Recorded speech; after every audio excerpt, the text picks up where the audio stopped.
Hey makeup enthusiasts, welcome back to my channel. My name's Bettina. Today, as you guessed it, barefaced, another foundation review.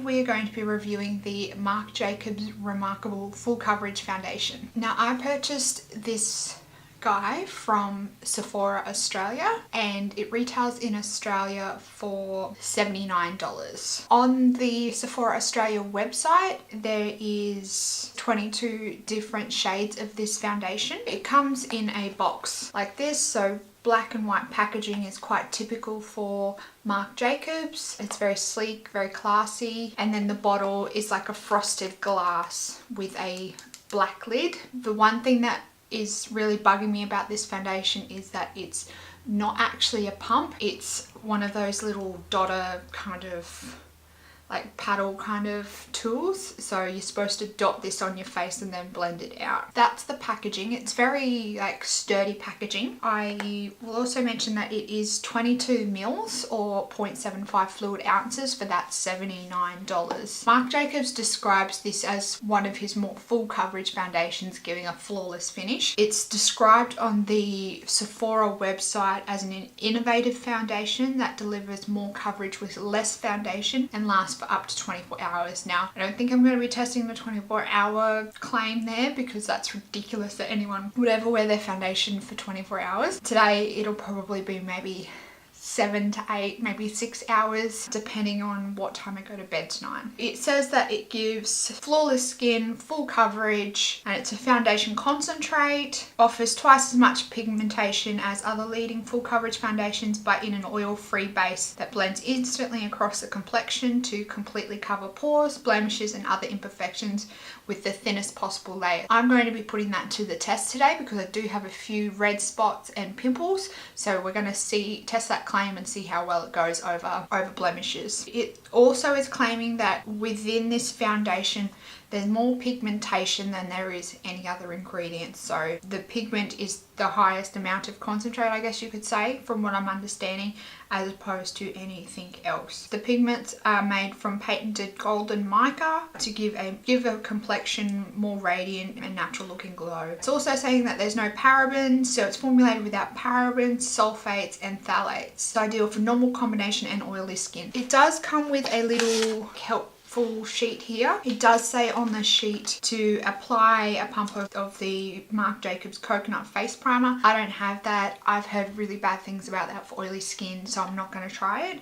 I do have a primer, the Smashbox Photo Finish Primer. I've used this previously in my other foundation review, so I thought I'll try and be consistent between my reviews and use this one again. I'm just going to use the primer on half of my face. It says shake the bottle well. Using the applicator, place 3 to 4 dots on the face. For best results, start with less and blend before adding more. And it's saying buff with the Phase 3 buffing foundation brush from Marc Jacobs, which I also don't have because it's freaking expensive. I'm just going to use an angled flat top computer here for half my face and my beauty blender for my other half of the face. So I'm just going to go ahead and prime half my face.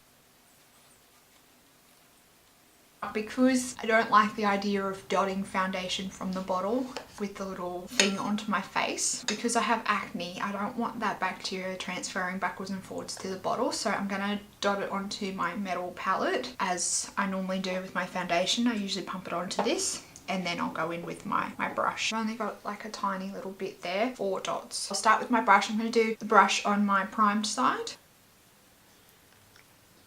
Wowie, that's white. I did also forget to mention that I purchased the colour Light Ivory #1. I brought this online, so I haven't had a chance to colour match. It doesn't seem to spread very well with the brush.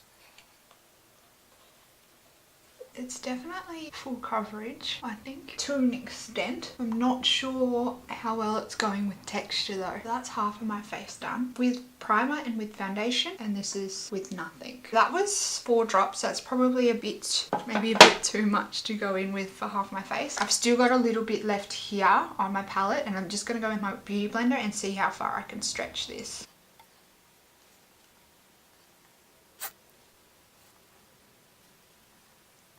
Okay, I'm definitely going to need more for the other side. What's wrong with just putting a pump on a foundation? Jesus Christ. I kind of feel like I look a bit like Casper on the camera, but hey, that's a bit like what I look like in real life. To me, this side looks a little bit cakey, so I'm going to go back in with my beauty blender and see if I can make it look a bit better. But this side, like, I think I'm kind of feeling the natural finish coming through, like the radiant skin naturalness. Finding it somewhat hard to blend. Just blending on the other side with my beauty blender, see if I can decake it a little bit. I don't think the match is too bad, but I feel like it is making me look a little bit ghostly. Like I feel like it's a good colour, but probably too much of a good match. Maybe just a little bit warmer. I do often find sometimes my foundations can look a bit sickly on me because my undertone is so pink. I am not sure. I'm going to zoom you guys in so you can have a good look. Is that like where it's emphasizing my texture is picking up on camera?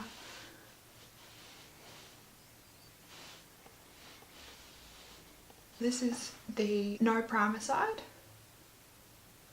and this is the primer side.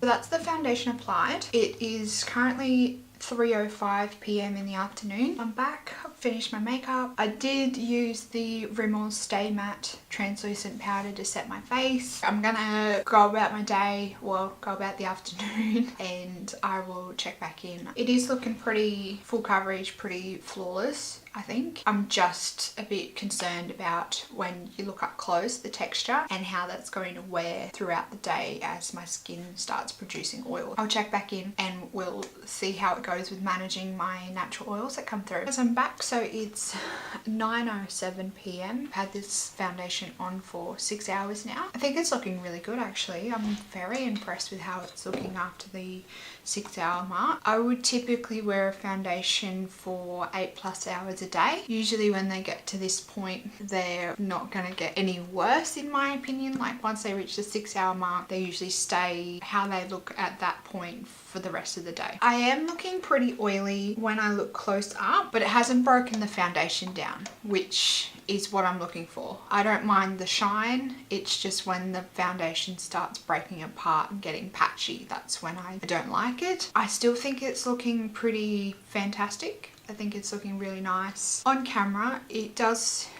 look shiny, like on my cheeks and my chin, but not overly shiny, which is impressive. I do think though the non-primed side is looking better than the primed side. That's just my opinion. I think the primed side is showing more of my texture just in my nose area here. The non-primed side is just kind of oily. I'll just go and grab my blotting sheets and powder and give it a quick blot and powder and see how it goes after doing that. It seems to have controlled the oil quite well. I'm just going to use the Rimmel Stay Matte again. Just grab my mirror and have a look, but that's looking so much better. And when I look in the mirror, it looks a little bit patchy, like the blotting sheets kind of picked up some of the foundation. It's emphasizing some of my dry patches. It is looking a little bit cakey, but from a distance, like I think it still looks fantastic. But up here, I've got like a dry patch on my forehead for some reason, and it seems to be emphasizing that. My nose is looking a bit patchy, and this area here and here, the blotting sheet seem to have picked that up, and my chin's looking like the redness is starting to break through. But that's pretty standard for me because I am a big like arm rester. I always like rest my chin on my hand and my arm, and I always find that makeup just doesn't stay on my chin because I can't not touch my face. So I'm just gonna zoom you guys in and see if you guys can pick up what I'm talking about with the texture. See on my forehead here, you can kind of see the variation in color and texture there.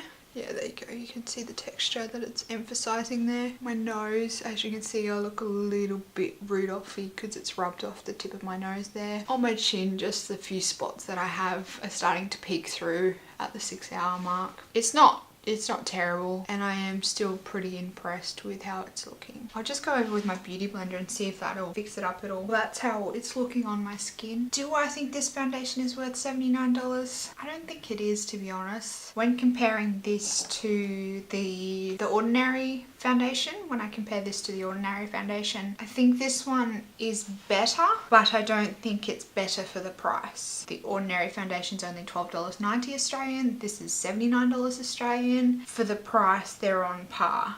Like, I think for the price, they're much of a muchness, but I do like the finish of this, and I do think it makes your skin look more flawless than the Ordinary foundation. But I think at the 6+ hour mark, I think they're looking pretty same. I think though maybe this one is looking same on my skin because I'm oily. So maybe if you've got oily skin and you find that foundations break down on you pretty easily, this one might not be a good one for you. It does look really nice on the skin though, so I do feel like this kind of gives you that like Photoshop kind of filter look to your skin, but I don't know whether it's worth the $79. To me, I've got some foundations in my drawer from Priceline that are like the $15-20 mark. I think they give you just as good results, if not better. I think it's the dewiness in it, like the dewy look about it, that might be not going so well with my oily skin. Maybe that's